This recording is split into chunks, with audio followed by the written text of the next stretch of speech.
Bayang nasa kadiliman, sa lilim ng kamatayan, ngayoy naliliwanagan. Panginooy, inyong dinggin, huwag niyo siyang salungatin. Isang mapagpalang linggo sa ating lahat. Pinupuri at pinasasalamatan ka namin, Panginoon. Ngayon ay ika-4 na linggo sa karaniwang panahon.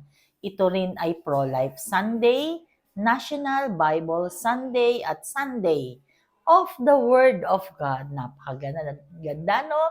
Punong-puno Sunday of the Word of God.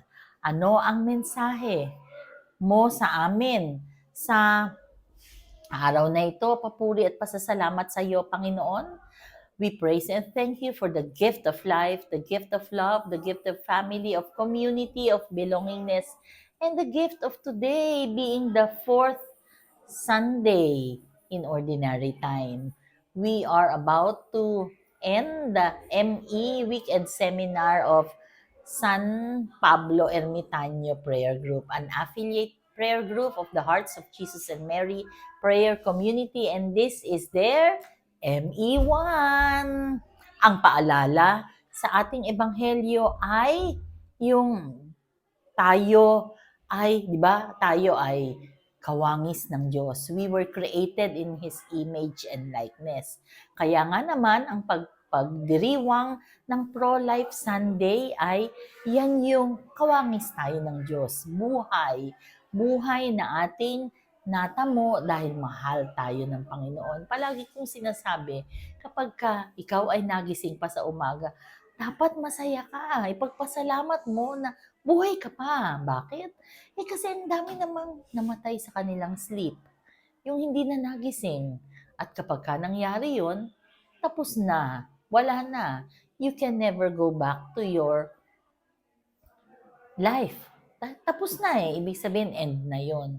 Pero, kapag nandyan ka pa, binibigyan ka pa ng Diyos ng another day of life, katulad ngayon, buhay pa tayo, nagising tayo ngayong umaga, meron tayong opportunity to serve.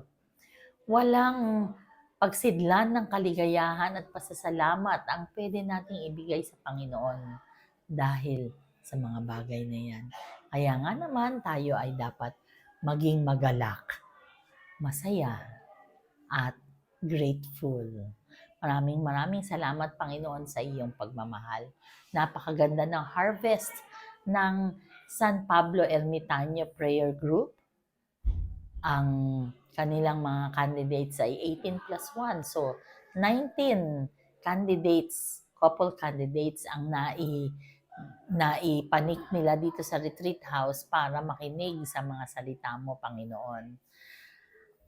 3 bagay ang paalala ayon sa pagninilay ni Father Clem na aming kasama sa ME Weekend Seminar na ito is the power of the Word of God.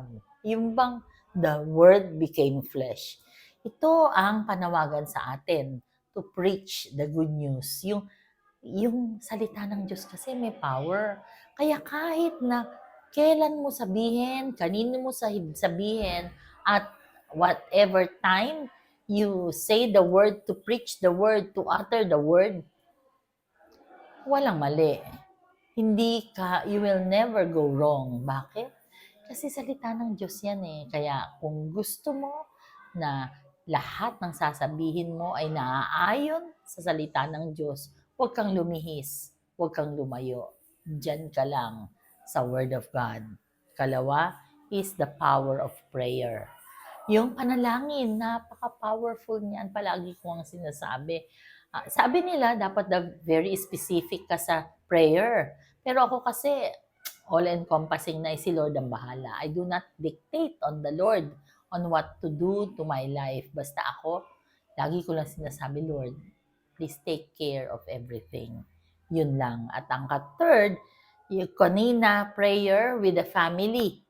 Napaka-importante niyan. And ang third is prayer na personal prayer or couple prayer. Kami ni June, hindi kami nawawala ng personal prayer, ng couple prayer every single day na magkahawak kamay. Manalangin tayo. We praise and thank you, dear God. Patawad po sa aming mga kasalanan, ito man ay sinadya o di sinadya.